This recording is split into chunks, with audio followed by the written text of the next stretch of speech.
early modern combat, the Reformation, the wars of religion, and the Eastern Roman Empire as a member of the Holy Roman Empire. These are just some of the many crazy things that have happened in today's video. We're also going to be explaining in detail how the mid to late game becomes a completely different game due to the mechanics and situations added. Now, if you haven't yet gotten EU5 for yourself, guys, I really would appreciate it if you use my link. I get a commission on every purchase, and I'll use all the money to probably feed my cats, because I got a lot of cats. Also, if you want to see more EU5 videos, consider subscribing. I really would appreciate it. Make sure to leave notifications on, otherwise YouTube's not going to recommend my videos. So let's crack straight into it, shall we? We are currently integrating Vardar, our very first subject that we ever created in this campaign, and I'm debating what to do with the Eretna area. I will be attacking them soon enough, and when I do that, I'll see if I can make another subject or not. I'm also getting a claim on the Mamelukes, because we are going to start attacking them. I want to get Adana, Tarsus, and all the Anatolian holdings, as well as get a little bit of a foothold in Syria proper. Our population right now stands tall at 5.4 million. We currently have 4.79 million Greeks all over the world, whilst Turks are sitting at 1.5, Bulgarians and 1.1. We have completely integrated all of our provinces with the exception of the 3 states that I'm still not sure what to do with. I'm integrating this one because it's pretty small, so it should be fairly quick, so I'll keep this as directly controlled areas. Some of these locations are not cores because they're still not 50%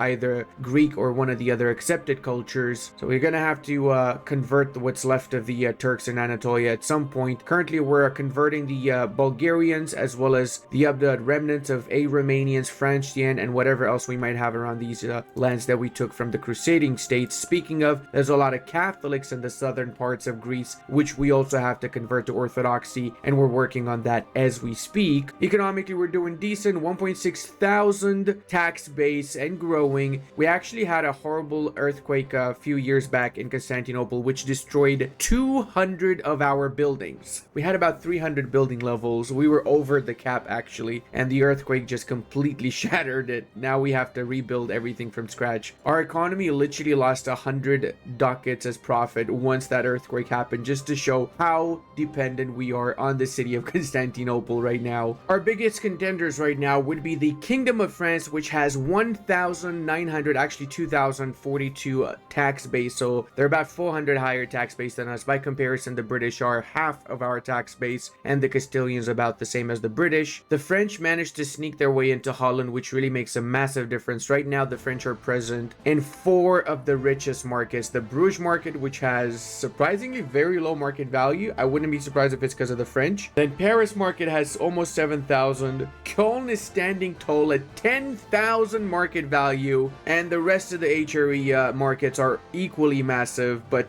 Cologne is definitely the king. I'm assuming if we go to the location map mode, yup, there you go. We have a lot more towns and cities all over the Holy Roman Empire now, with their population increasing like crazy. Just look at France itself, 14 million population in France compared to the 5 million that we basically have no population. We've been massively starved of population. One thing that actually did literally starve us of population was when we were still fighting the Beyliks a while back. Every time they would occupy one of our provinces, they would take our population as slaves, and sometimes they would take a lot of them. In some cases, 1,000 population per location would be taken as slaves, so like 10 to 20% of the entire population would be relocated to Beylik areas. So if we go to the Beyliks of the Eretnids, look at that, 103,000, 50,000 in some of these locations, simply because initially these were slaves taken from our lands that got eventually promoted. So they're slaves no more, they're probably peasants, burghers, or whatever other positions they might fulfill right now in their country. Now we also have a bit of a looming disaster here, the Catholic zealots. These Catholic zealots are actually in Sardinia. Now I'm not too worried because I just got myself a nice little parliament approved casus belli against the Sardinians. We're going to be attacking Torres, Cagliari, and Arborea in the same war. So after we're done with this, we should have the entirety of the Sardinian island for ourselves. Another thing that was really vital for us was that we upgraded our units to the early arquebusier, which is a tier 3 ranged infantry unit. It has improved initiative and overall absolutely dominates compared to the earlier versions of this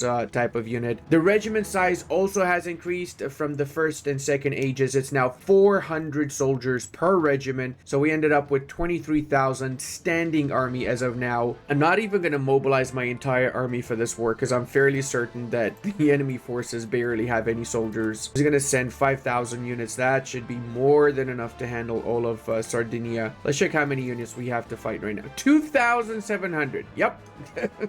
They are going to get raffle stomp. And look at that. One of our subjects landed themselves another 5,000 brave soldiers. I really love the fact that you can see whether your units are regular soldiers by just looking at the sprites themselves. So we see armors, guns, cannons, supply trains. And if we look at our subjects units here, which are levies, they are very much so not armored. In fact, there's a sword between the 5 of them, and that's basically it. And it's the same thing for the Arborians. They're going to be absolutely skibbidied in a couple of seconds. Look at that. We lost like nothing. We literally lost 200 soldiers and they lost half of their army. The difference is massive. Our brave emperor has passed away, and the heir is a bit disappointing, isn't he? He's taken charge. We're going to keep Constantinople as the capital, of course. Now, we still have a pretty sizable spy network in the Mamluks, and we're not going to attack them anytime soon. We still have to finish a couple of things so we can get more claims on Tarsus this time. I kind of wish we still have those core claims that we had at the start of the campaign. When I attacked Bulgaria, because I attacked them with the Conquest CB from reconquering our cores, I could have literally annexed the whole country in one war. I kind of regret not doing it, because if I attack them now, I can barely take anything compared to what I could have taken with those casus bellis. We have also been exploring the coastline of Africa just because I'm curious to see what exactly is happening here, and apparently the Castilians, the French also, and the Portuguese are going along the coastline. Oh, this is huge. Okay, we also got our falconet, so we can upgrade over from the hoofness that we currently have to the falconet, a significantly better type of artillery piece. I don't know if it was obvious already, but in the 1500s, levies are absolutely trash. So if you're still using levies in the 1500s, do expect to get your ass handed big time. You really need to have a really sizable standing army, otherwise it is going to be GG's. In fact, it's pretty much GG's from the 1420s. So I was a little bit late with my army. I should have had it a little bit earlier. That's also why I couldn't expand into the Neapolitan and Sicilian parts in the 1400s early on. Grabbing all of Arborea will piss off Genoa, Cagliari, Kaluga, Torres, and Arborea itself. So we're gonna have to start improving relations, I guess, with a couple of the Italian nations before we grab the rest of these lands here. I'm not too worried about the Genoese as much as I am about the Milanese as well as the Sienese. These guys can do quite a little bit of damage, and Verona can do quite a lot of damage too. We're going to be cracking down on Catholic zealots because they're about to enforce, and I don't want to have all of Sardinia break apart right after we just took it, right? So we're going to actually spend a little bit of our cabinet members in Sardinia. We're going to increase control in Sardinia first off, so then afterwards we can use that control to convert them to Greek as well as to Orthodoxy. That's right, I'm going to have a different approach for Sardinia. I'm not going to release the subject, which would be the smart thing, right? But I want to have something different. I want Sardinia to be the beacon of Roman society. And I know it's ironic saying that because we're Greeks, but we're still the Romans, okay? You be quiet right now. I want this to be my representation on the Italian peninsula because most likely the rest of Italy, I'm just going to accept the cultures rather than convert them because it would be way too much to convert all of Italy to Greek. But Sardinia is small enough. There's like, what, 300,000 Sardinians. That is really easy to convert to Greek, all of them. With the rise of Lutheranism in Europe, the Catholic world, our old enemies, are finally experiencing what we experienced centuries ago. Leading this reformation is Sweden. Perhaps if we have good relations with them, we can finally make a dent against the Papal States. Now we can get the opinion of Sweden and vice versa for just 7 stability at the cost of also losing Papal opinion. Or we don't get the opinion, we get 7 stability.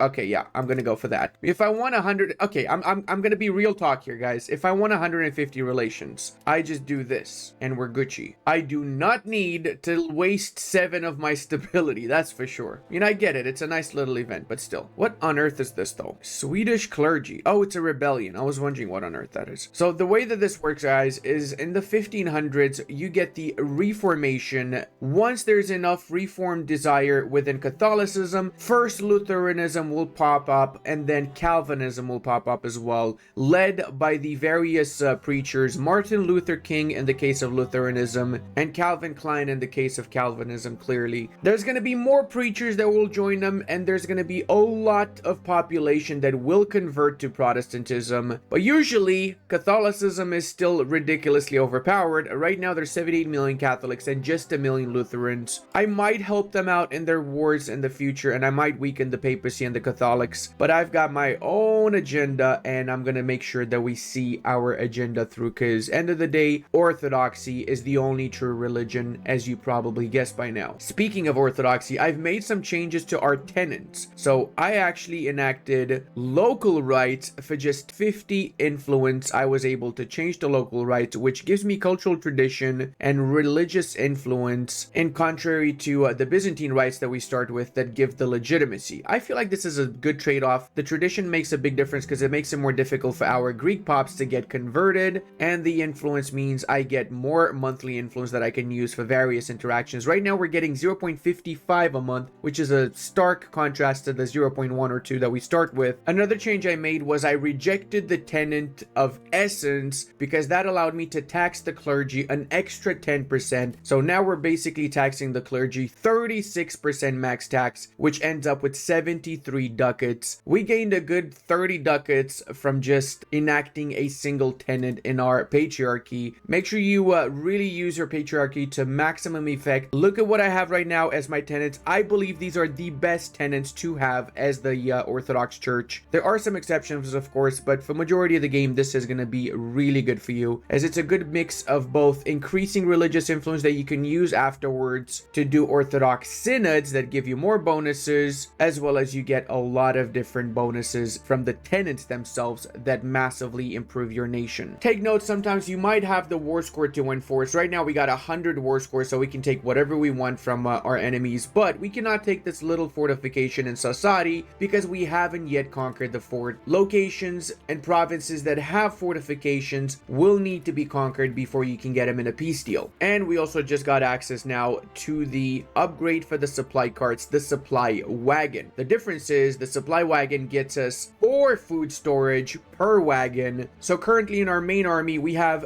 32.4 maximum food store capacity, which means that we can keep our units outside of our territory, so outside of areas where they can get food from for quite a while. I like to usually get about 100 food storage when I go on actual campaigns into the Middle East, especially when I attack the Egyptians, because a lot of these areas are very, very high attrition and just horrible to be in. So we're probably gonna double down on the amount of supply convoys that we have right before we start the war on the Mamluks. And Sassari has fallen, so now we can grab all of Sardinia for ourselves. Coalition wise, we've got the Genoese, pretty much the only one I need to worry about, and Siena, as I said earlier. So I guess I could also improve relations with the Genoese, why not? And I just realized there's 2 provinces here that are not a part of the nations we just attacked. So we don't have all of Sardinia. I'm so disappointed. I was hoping we have all of Sardinia from this war. You guys want to see my maritime presence? It's about 90 to 100, pretty much in every single one of the sea tiles now, thanks to our multitude of fleets that are working double time to make sure we have all of the proximity bonuses through sea tile, which means we do have a decent amount of control pretty much everywhere. This used to be a lot more control in previous versions. They really nerfed proximity costs through sea tiles in the last patch, just to make sure that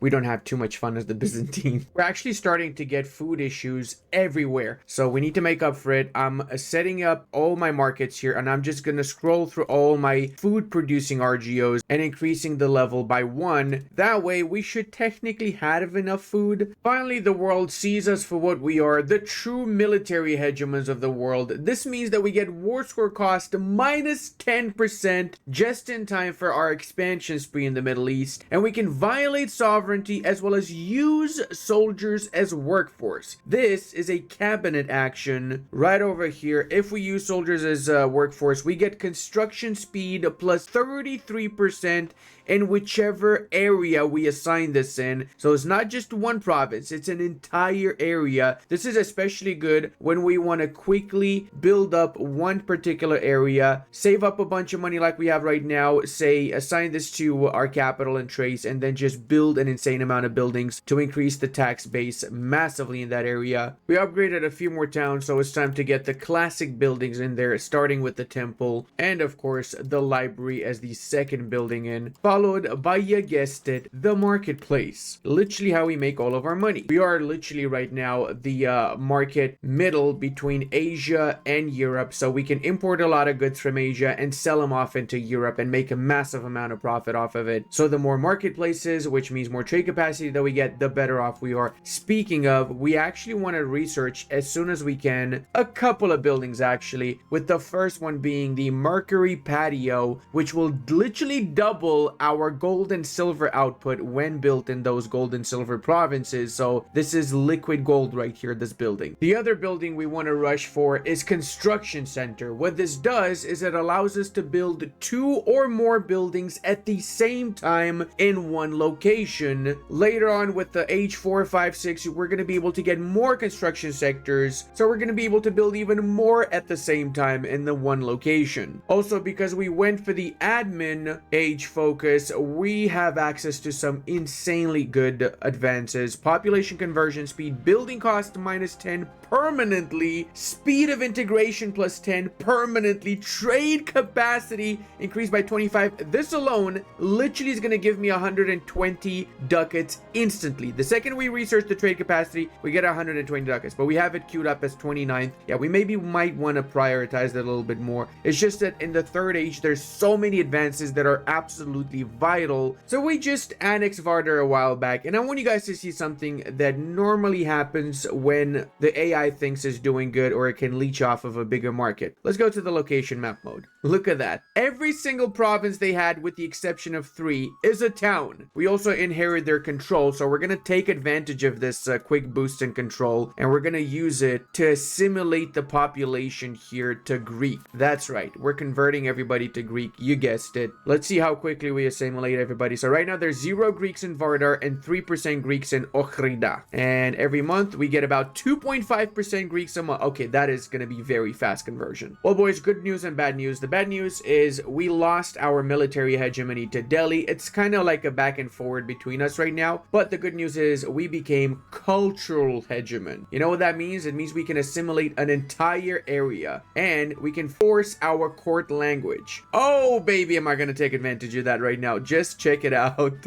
So first off, this guy who's got 97 Diplo skill is not going to be assimilating just one province, but he is going to be assimilating the entire area. There you go. Assimilate area. Boom. All of this juicy land shall be Greek. 62.1% average. We also can double down on this and have a secondary cabinet member assimilate at the same time in a province. So that actually is super crazy. Look at that. We're getting 3,000 Greeks per month. This is increasing by 3% a month. That is ridiculous, man. That is actually ridiculous how fast we're assimilating now. I love being cultural hegemon. It's just really hard to keep being a cultural hegemon. We got 1,000 influence right now, so we're doing pretty good with our cultural influence. We've been building a lot of buildings to help us increase our cultural influence, but the truth is that we might lose this to Vijayanagar as well, because they also have a tendency of having really high cultural influence throughout the campaign. Let's also check what's the situation. Europe! Oh my god. 13 million Protestants, Lutherans and Calvins and everything else in between. Look at that, boys. The blue provinces are the ones that would align with the Protestants. The gray ones are the ones that are not decided. The yellow ones are the ones that would align with the Pope. And the various other weird colors is where exactly the Protestant leaders are located. So right now we got in the town of Eisleben, Martin Luther is situated, whilst in Magdeburg we've got Justus Jonas. Philip Melancholy is in Wittenberg. That's an interesting name for sure. And the famous Huldrych des Wingleberg is in Bern. Now I know my German viewers watching now. I know I pronounced that perfectly, didn't I? So perfectly that I'm going to celebrate by assimilating more pops to my culture. There you go, Cagliari. Right now we're halfway through with Cagliari. Let's check the cultural map mode. Look at that. We're about to be 30 to 40% Greeks in almost every location of Cagliari. society, which is a big amount of Greeks, really. We've reduced them down to 302 Sardinians. Feels bad, man. Also, because we own locations that are within the Holy Roman Empire, we now can see the extent of the international organization that is the Holy Roman Empire. So we can actually see who the electors are, who the emperor is, etc., etc. Right now, there is no emperor, by the way. Emperor is going to be yellow on the map color, but there is none. Maybe we can become the emperor. I would love to do that. I'm probably not eligible, though. Now, I'm not a Catholic scumbag. I'm an Orthodox scumbag, eh? We get minus 10,000 for not being eligible to be leader. Okay, that's a little bit excessive, all right, buddy? Imperial religion is enough, minus 1,000. We don't need the extra minus 10,000, if you ask me. I'm going to show you guys also another little cool trick. Let's build up some more armories, right? So if we want to build a lot of armories, we don't need to necessarily spam on every single location individually. What we could do is we can scroll out, hold the left shift, and left click. Go to the other market, do the same thing. I'm curious how much manpower we're gonna get afterwards. Oh, and I forgot to show you guys, we actually have a new building. We unlocked this a while back, by the way. The training fields. What is this? It's basically the same like the armory, where you can start recruiting regiments in locations that you build a training field and you get 10 manpower. The difference is that training fields can only be built in rural locations. So if you add up the training fields and the armories, you can get an insane amount of manpower. So left shift click, boom, look at that, boys. Look at that. I'm actually curious to see how much manpower we get once all of this gets finished building. This is gonna be crazy. And another cool thing you probably should know is that you can actually expand your RGO size with the parliament. So here, for example, we could expand by 1,000 pops, so that's one extra level, the RGOs in Timenothia, Kitaya, Thessaloniki, and Argigagia. And whilst the parliament is in session, we get expansion cost minus 33% when expanding raw materials, as well as the material time is reduced. I absolutely love the way that battles look in the 1500s, especially. Like, you've got armored knights with the gunmen, cannons, everything fighting each other. This is so cool. Such a massive improvement from the sprites of EU4, in my opinion. Although, to be fair, if you have really bad graphics, you also will end up with sprites in EU5, from what I learned. In case you're not seeing what I'm seeing, it's likely because of your graphical setting. You know, it doesn't matter if it's EU4, EU5, EU6, EU7. I'm always gonna get 64% sieges when the AI gets my forts at 7%. Like, bro, 71? Are you actually serious right now? I really want to get a border with Wallachia, so I'm gonna be taking South Dobroja and Preslav in this war, and maybe a little bit of money too. There you go. That looks good to me. And of course, I will be making a subject out of these two new provinces that are Bulgarian. So we're making a second Bulgarian subject because we miss Vardar so much. Although, to be fair, we probably could maintain our control pretty high because of the coastline proximity to the northern provinces. So maybe it's not necessary to make a subject. I have to think about this one. Let's check on our progress in Sardinia. Looks like most of the southern part of Sardinia already is predominantly Greek and I believe Orthodox. Yes, indeed.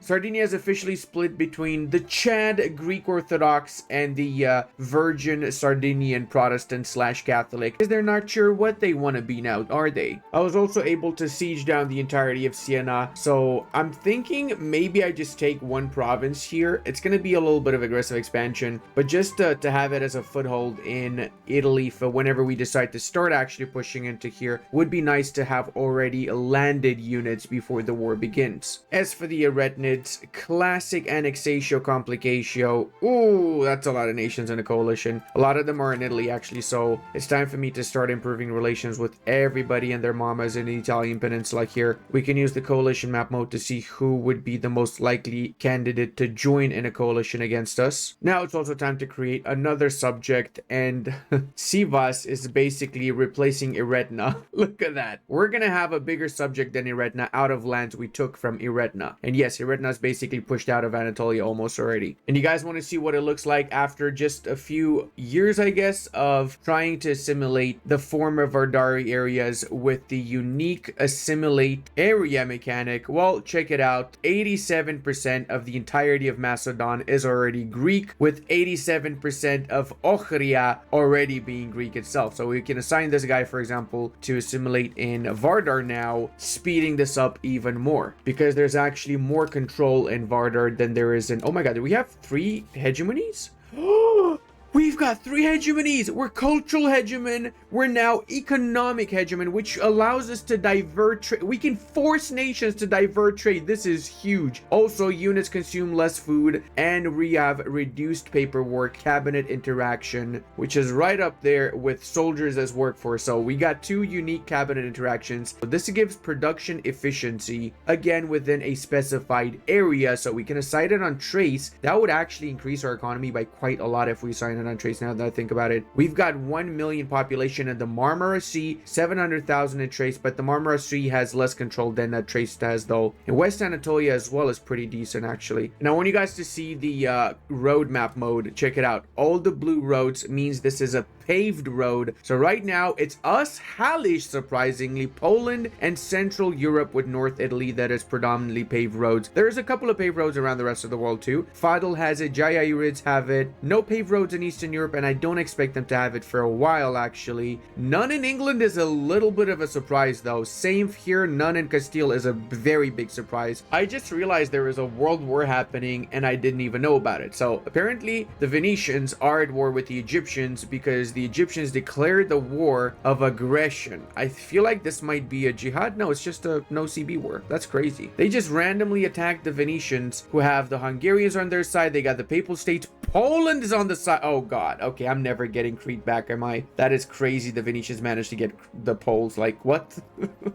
I'll wait till they finish this war and then I'll attack the Egyptians myself because they should be weakened enough. And yes, in case you're wondering, every single time a unit dies, including levies and whatever other units you might have, the population decreases. So during these wars, you can actually, if you play your cards right, you can lower the Egyptian or enemy population by a few 100,000 people. After a mere 200 years, we finally got our opportunity to attack the Venetians because the Hungarians have a little bit of a revolution, so they're not going to join on their side. The problem is that because we waited for so long, if we look at the cultural map mode, Venetian is the predominant culture in Crete. There's barely any Greeks left around here.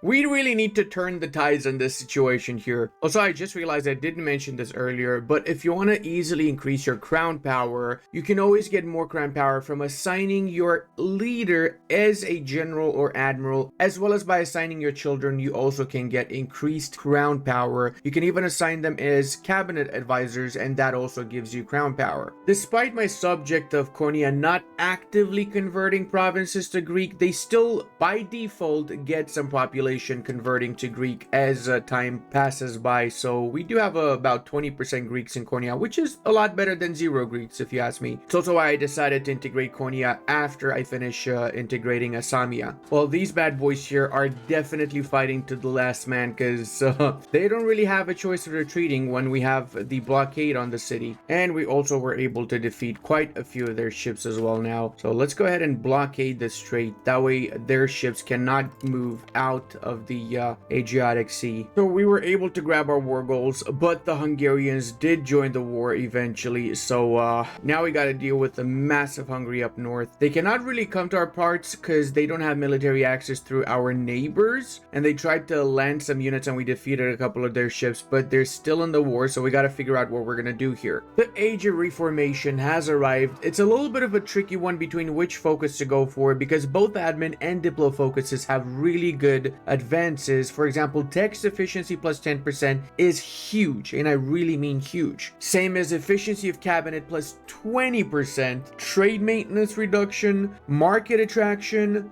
diplomatic reputation will help with antagonism too, and trade capacity is just massive amounts of money. Pretty much most of the diplomatic focus, with the exception of the last 3, really help out a lot with your economy, whilst the admin focuses help both with the economy as well as with converting pops, lowering unrest, significantly less tax efficiency than the diplo focus, that's for sure. But we get income from minting, which can be quite a lot. So right now we're minting 250, that would be 25 ducats flat. Cultural capacity plus 2 is good as well in case we want to expand a lot, and tolerance of heretics. I'm not sure, I really like both a lot. I guess we might as well go admin since we've gone admin for most of the focuses, actually for all of the focuses. We have our first institution up here. The artillery has spawned Prozovice. Hopefully we manage to spread this to our land. I'm gonna have to set up some trades with the Krakow market just to get artillery a little bit faster. Artillery is really what we want so we can have the upper hand militarily against our enemies, especially in the 1500s. All right, we're also winning a lot of battles, so from these battles we're able to get the war score we need to grab all the Venetian provinces here. We just need a tiny bit more, just a little bit more war score. Our navies have been completely grinded though, so we're gonna need to replace them. I'm gonna need to get some more galleys because galleys are very effective in the Mediterranean. That's why they're called Mediterranean galleys, isn't it?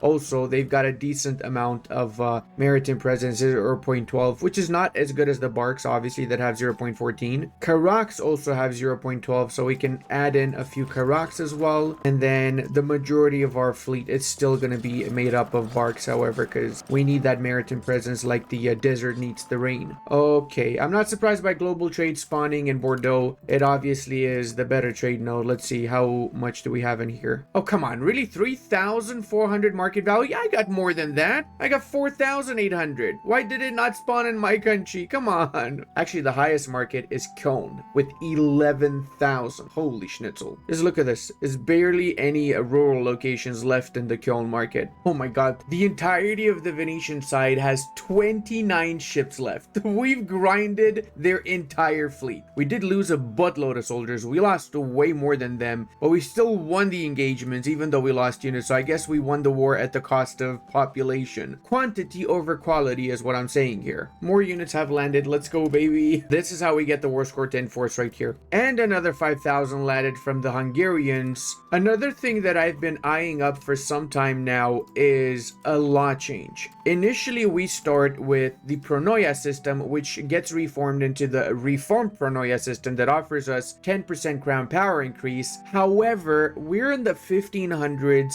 and the maximum tax reduction by -10 is a lot of money. To put things into perspective, for the Astoy alone, 10% extra tax is about 80 ducats. So we want that extra tax, which means we're going to reform out of this. So we're going to use the parliament to change the law, and I'm going to go for confederal union. Why am I pushing for a decentralization value? Because I already have enough centralization push, and the proximity cost -5% stacks with all the other proximity modifiers, so we end up getting even more control as consequence. Since we've been in the war for so long, a lot of the nations on the side of the Venetians would like to do a separate peace. I'm okay with that because that's going to make it easier for me to get more from the Venetians afterwards. It does seem like the Hungarians have had enough, so they are piecing us out. Actually, I think I can probably just do my deal at this point. Let's go. All of Crete, all the islands, please. Thank you very much. You don't really have the option of getting Antioch because it would put us over the total war score cost, but I would have loved to grab that city. That's so much population right there. It is insane, boys. Let's check the population. 74,000. That is a literal city unto itself. No, actually, it is a city.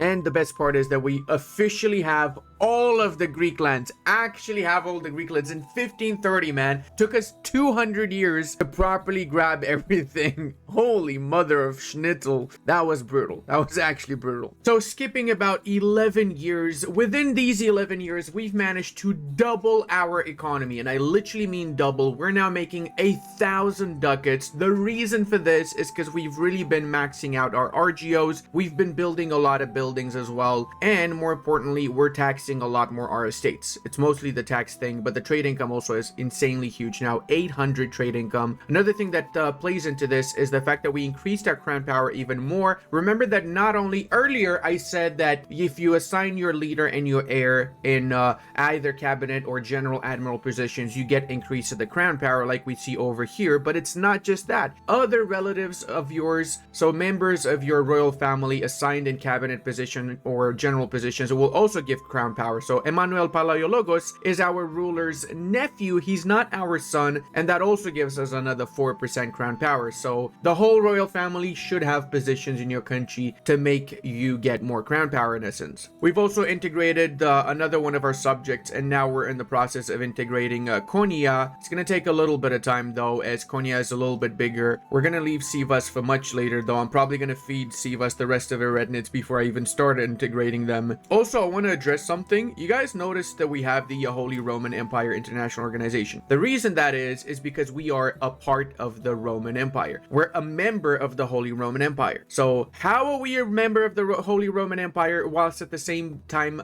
being the Roman Empire? It's a bug. So I wasn't sure what happened, and I made a ticket. Apparently this has happened to the Playmaker as well before and a few other people. If you conquer a province within the Holy Roman Empire, so in our case we conquer the Sardinian parts, and then you get rebels, and then those rebels you annex. After you've annexed them, you end up being a member of the Holy Roman Empire. In our case, this might make for a really good thumbnail, but the truth is, and keep this between us, it's a debuff, because it means that we cannot attack any of the Holy Roman Empire members because of the current laws of the Holy Roman Empire unless we have a specific casus belli. And in order to leave the empire, we have to attack the Poles. And remember, we cannot just attack them, we need a war goal to attack them. So we got to get a war goal from the parliament, attack them, enforce our demands, and only then are we able to leave the Holy Roman Empire. This is not okay. This is actually really bad. It's a pretty significant debuff, especially since all of North Italy is within the HRE, so it prevents us from grabbing a big chunk of land that we really want to take eventually, and having to do a war with Poland just to leave the empire is so disappointing, but it is what it is. Paradox is aware of this. We have, well, Playmaker already has created a ticket. I also gave my save game and images that show that it still is happening in the current patch, and they've applied a new patch today which has improved performance a lot. Speaking of, it has made some other changes around the game, but mostly the performance is the one that was the primary target, so now performance wise it's a lot better. Also pertaining to my particular game, I have started converting the Anatolian parts to Greek. We are still using our cabinet member to assimilate the entirety of the central Anatolian region, so all of this will be Greek significantly faster. I've got one assigned to assimilate Chorum and the second one assigned to the other area next to him, so this will be Greek in a few years most likely. I mean, it's been like 2 years since we had integrated Amasya, and within 2 years we already have close to 50% Greeks in the former areas that they own. And guys, just to point out, if certain things that you have in your game are not the same like in my particular game, remember that I'm playing this before the release. There will be changes, and a lot of the changes will be because of other creators and myself that have given feedback to Paradox to fix the issues that we had in our games. And rest assured, after the game is out, I will make some new videos as well with the new versions, because I'm 90% sure there's probably going to be 5 to 6 patches in the first couple of months after the game is out, simply because there's so much work that needs to be done right now, and I genuinely don't think they have enough time to fix all the issues. Just my opinion. Maybe I'm wrong. Maybe they'll fix everything and it's going to be a perfect game on release. I have no idea. Now, I also want to know your opinion. Do you like me to stay on the terrain map mode, which is the one right now, or do you want me to go on the political map mode, which means that the color stays even when you zoom in? I don't know. I feel like I like both. Political is a little bit easier for me to see the borders between nations, which is what I like, but at the same time, the default terrain map mode is nice because you can actually see the forests and everything too. So let me know. I want to know as a content creator to know going forward how I should record my videos. I'm not going to block low-born commanders because that's a lot of population that I cannot have as commander, so I'm going to do meritocratic leadership, which lowers the estate satisfaction equilibrium for the nobles, but increases our military tactics and a little bit of support for free subject. Just to point out, the scaling is so freaking awesome that with the money we're getting right now, every 10 years or so, we can get an extra 400 to 700 ducats just from investing all of our funds into more towns and more buildings as consequence. Look at our town map mode too. We really have doubled down on towns massively. I'm basically just not making towns out of the locations that have really good RGOs. Everything else is going to become a town. So Burgas, as an example, will become a town because it has fish. Fish is very easy to get. We don't need to worry about fish at all. But on the opposite spectrum, Anhialo will stay as a rural location because salt is a little bit more difficult to get. Also, do you guys want to see how crazy it is right now to integrate provinces compared to the start of the campaign? Just check out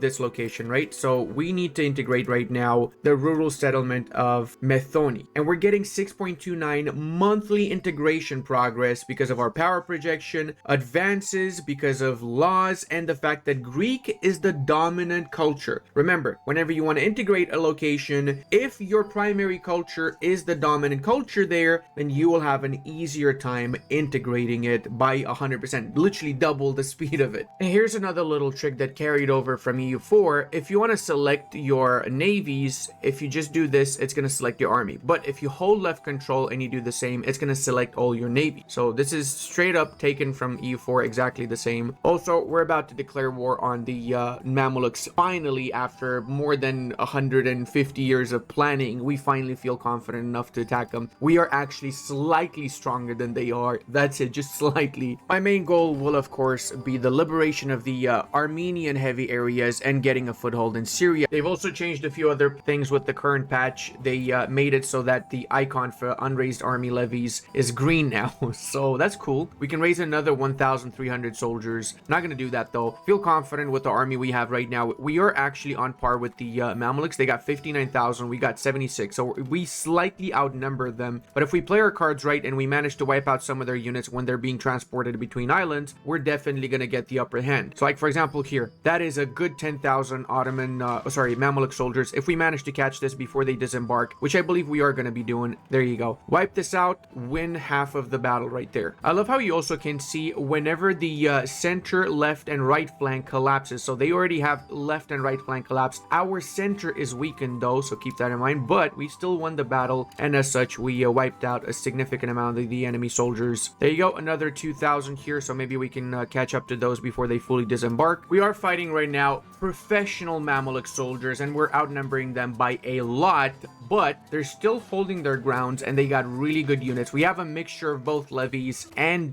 professional soldiers. That's why I'm keeping this in a big pile stack, because I hate saying this, but guys, the Mamluks are insanely overpowered in this patch. I really hope they nerf them before release, because they are just way too strong. Way too strong. I mean, look at that. They were outnumbered 10-1, and they still managed to inflict 1,500 damages on us, whilst they lost half of their army, of course. We just lost an insane amount of ships. We're gonna have to rebuild our fleet. I'm actually gonna do heavy ships, because the Mamluks have a lot of heavy ships. Plus, if I get enough heavy ships, I can become naval hegemon afterwards too. We're actually gonna need some help from mercenaries in this war if we want to win. So let's go ahead and hire a couple of mercenary units. Herakleia Pontikeki Wakakiwu sounds good to me. This one too, let's go. This one too, I'm hiring as many as I possibly can right now. We got another advance done, the socio-economic foreign cultural law. We're gonna go with integrate foreign culture, which is gonna assimilate pops 10% faster. Obviously, there's only one pop that we really want to turn everybody into, and that's Romanians. No, it's Greek. It's actually Greek. Look at this, boys. Just take a good look at this. The morale difference is almost 1. So they got 5.53, we got 4.7. What on earth, man? What on... How? Just how? Please stop making Mamluk so freaking powerful. Every patch they get more powerful. Why? It shouldn't take 60,000 of my freaking soldiers to win against 10,000 of theirs. I like how during this whole situation, the main worry is not actually the Mamluks for me.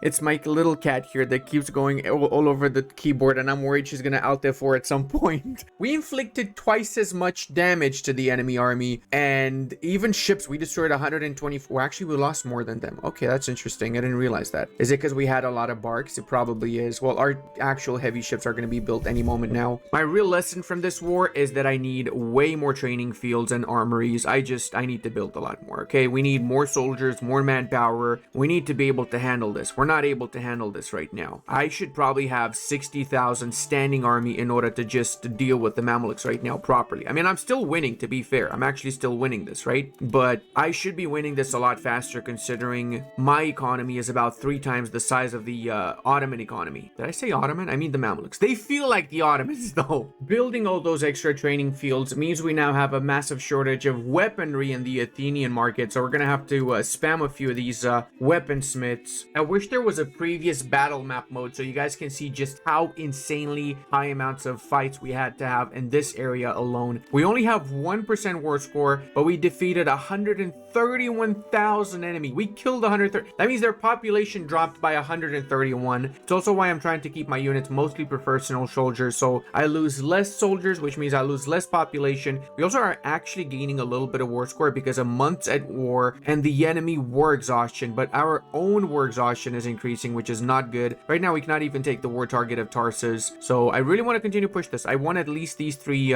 provinces from this war, which would be about 55 more acceptance and 31 war score. I think we can do it though. We also have lost all of our contracts with the mercenaries, so we have to hire back all of the mercenary units available right now. There you go. Another 32 Karaks have just finished building. I'm recruiting about 30 cannons in this army, and I gotta get some arquebusiers as well. Current war score plus 50. Oh, they're also getting a lot of war score, not just me. I'm also at 2 war score right now. I'm curious what theirs is though. They lost 150,000 population soldiers, which implies population too, of course, because these are people they were killing. Yeah, let's just let's grab as much as we can, shall we? Truth is, this has been dragging on for literally 7 years. What? Brother, that is crazy right there. But you know what? I'll take it. I'll take it. That's 95 war score. They're willing to accept, mostly because of that war exhaustion, months at war, and the little war scores that we got. So yeah, that's fine. That's actually fine. We've actually won this. In my opinion, this is a massive win. We also unlocked our 6th government reform. This is a bit of a challenging one for me personally, because there's so many good ones that I want to go for. I want to go for counter-espionage for the population assimilation bonus that we get. 25% is massive, and the communalism is really good. But then again, the proximity cost through port -2 is insane. I mean, it really is insane.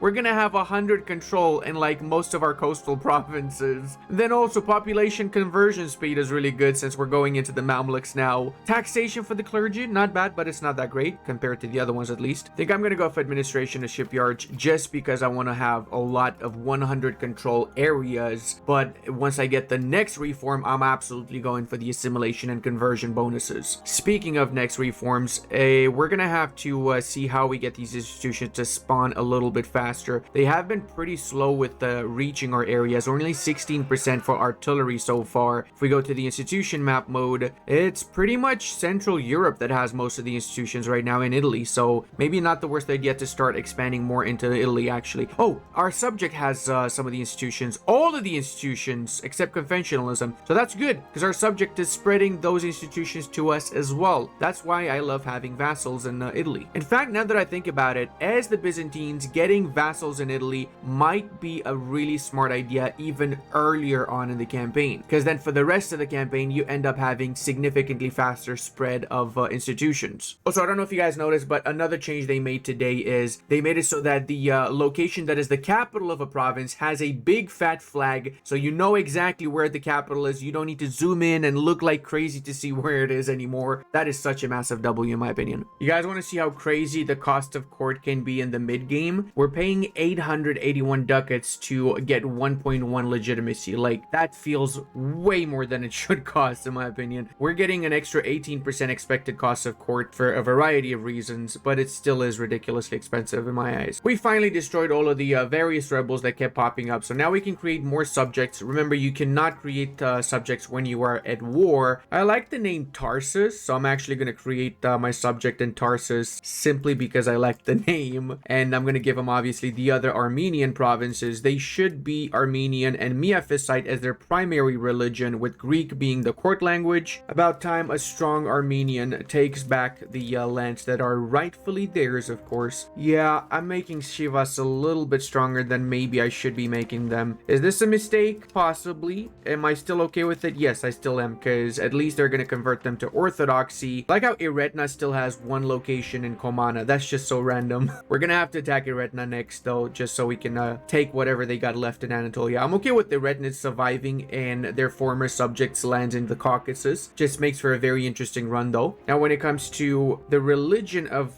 Tarsus, we will enforce Orthodoxy. Again, nothing against Miaphysites. There are very few left, actually. Predominantly in here is where most of the Miaphysites survive, and in Ethiopia, but I would like to see all of this area Orthodox. Also, just to point out, the amount of crown power that you get from your leader leading armies depends on the amount of soldiers that he leads. So right now he's getting 25% crown power from leading all of our soldiers. If we split this in half, he's gonna go down to 12.5% crown power. So basically, when you're at peace especially, you want to merge all your soldiers in one major stack, give command to your leader, so you get as much crown power as possible. And when at war, of course, you can do whatever you want. I'm basically going to recruit 100 barks just so I have 100 light ships for peacetime, and then a decent amount of heavy ships for whenever we go to war. We've also assigned 3 cabinet members to convert the northern Bulgarian parts, one in individually each of these provinces, and the third one is assimilating the entirety of the Bulgarian area. So what this means is that if we check these 2 provinces, it's ridiculously fast how it's happened. 29.8 to 31.7 35.07 and 35.12 to 35.99. We're getting a lot of Greeks every single month. We're really quickly spreading our culture around the world, and especially in the Balkans and Anatolia, which is usually the biggest issue. Also, we're gonna embrace the artillery institution a little bit ahead of time, just because we want to get the extra in number of embraced institution bonus, which translates into us getting 2.27 monthly research now. Sivas would like to improve cultural opinion of...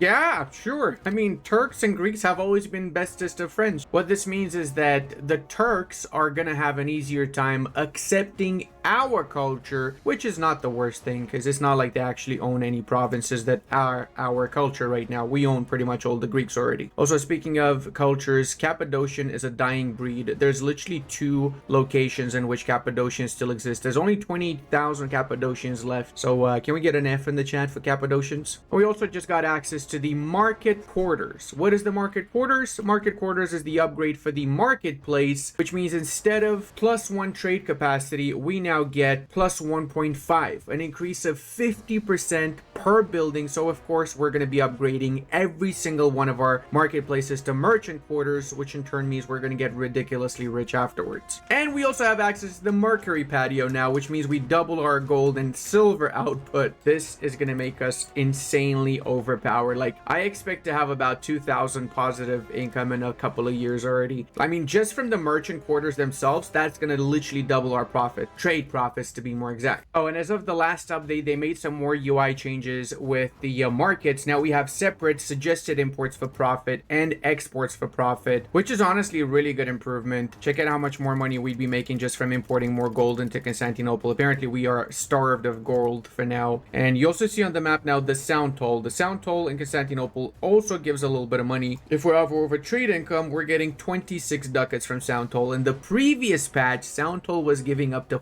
400 ducats. So they really nerfed that one. 9,000 ducats to get conventionalism a little bit ahead of time, but it's worth it too. Not only for the monthly progress of research, but with confessionalism, we actually have access now to the extra possible government reform, which we're going to queue up instantly, as well as the extra cabinet seats. So we're going to basically have 7 cabinet seats, 7 cabinet members to do all the work for us. I think it's also about time somebody did something about Serbia's horrible aggressive expansion. Clearly these guys are the baddies. How dare they, you know, just continuously attack everyone left and right. They're the worst, really. But yeah, now we're at war with basically everybody around us, so we're gonna try and get as much land as possible in this war, do some separate peace deals against Eretna, Bulgaria, Serbia, and Wallachia, so we can create some new subjects around our borders as new buffer states that we're gonna keep for quite some time. So I've been focusing right now on the western front, and we've absolutely crushed them. We got the Serbians out, we got the Wallachians, the Bulgarians. Now it's just a matter of sieging down all their multiple of fortifications. But now it's time to send my main army to the eastern front, where we haven't really been focusing on Georgia or Eretnitz at all, and they actually managed to siege down Sivas. So we're gonna unsiege that and push into Eretna first. For those of you that play EU4, you're gonna see some really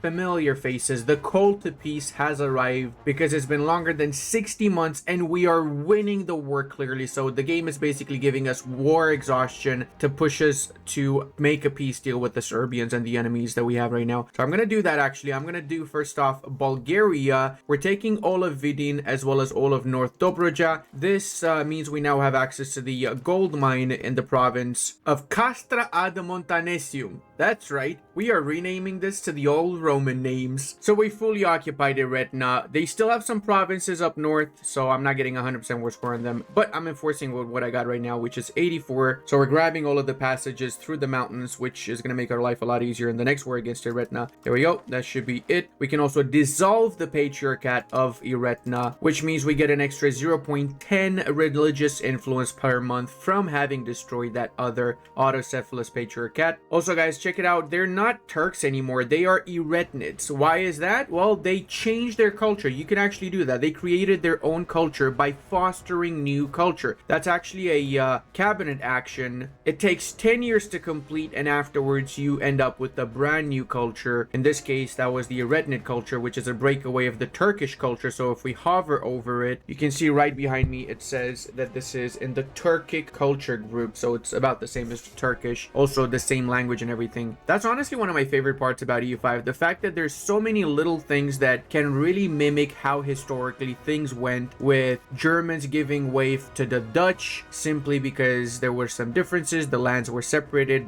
and today we have two separate languages with a common ancestry. As for the Serbs, we will be creating a brand new Serbia called Better Serbia in Kosovo. That's right, it's actually going to be Kosovo. Wait, oh no. Are we the reason that the historical Kosovo-Serbian relations have been so sour? Is it because of us? Probably not. In our game, all of Kosovo is Serbian, and I really mean all of Kosovo is 100% Serbian. What happened to the Albanian Serbia? Explain that to me.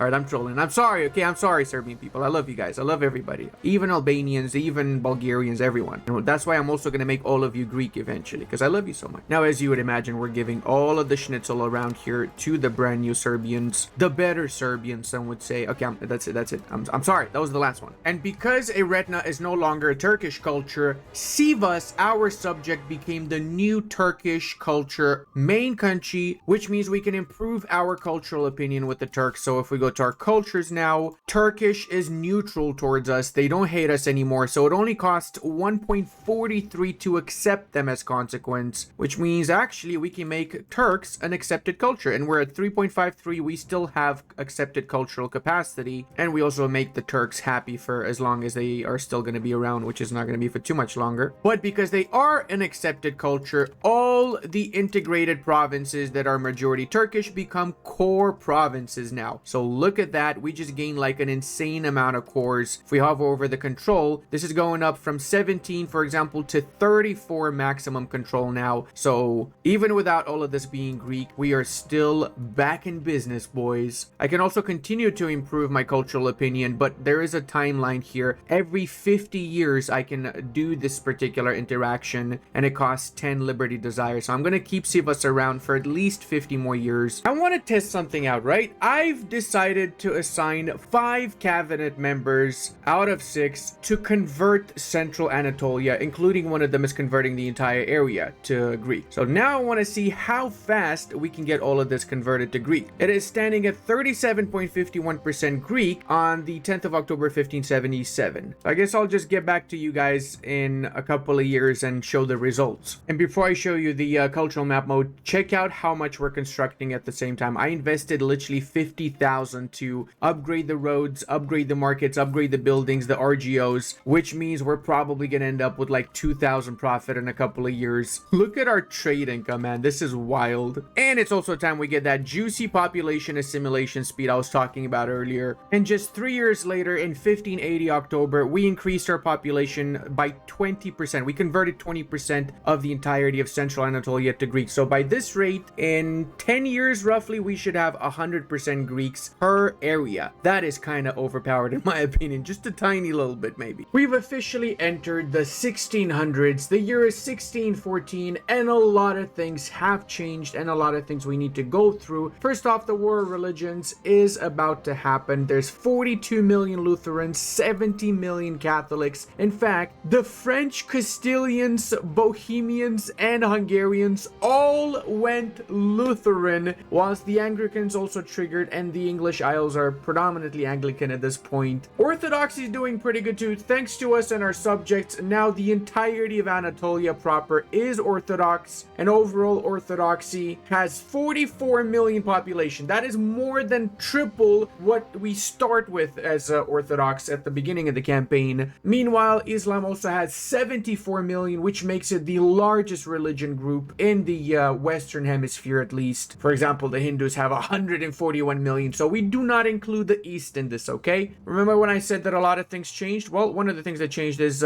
we have mostly Greeks in our country now, so we've got 11 million Greeks, whilst Turks, there's only 900,000 of them and quickly decreasing. Earlier, I said that I would like to improve my cultural opinion of the Turks again, but the thing is, I'm converting pops so fast right now that it makes no difference. Honestly, I kind of regret not just annexing Sivas. I think I should have done it a little bit earlier. I started the annexation of Sivas already, and once I finish annexing, I'm just gonna convert all of them to Greek as well. Right now, if I assign all 7 of my cabinet members to assimilating, increasing control, and assimilating the entire area, like this cabinet member right now is assimilating Bulgaria, whilst the other ones are assimilating individual areas of Bulgaria, it takes roughly 5 years to assimilate all of the region. So all of Bulgaria that is ours, which means all of it with the exception of this one state over here, will be Greek by 1619, just like there's basically no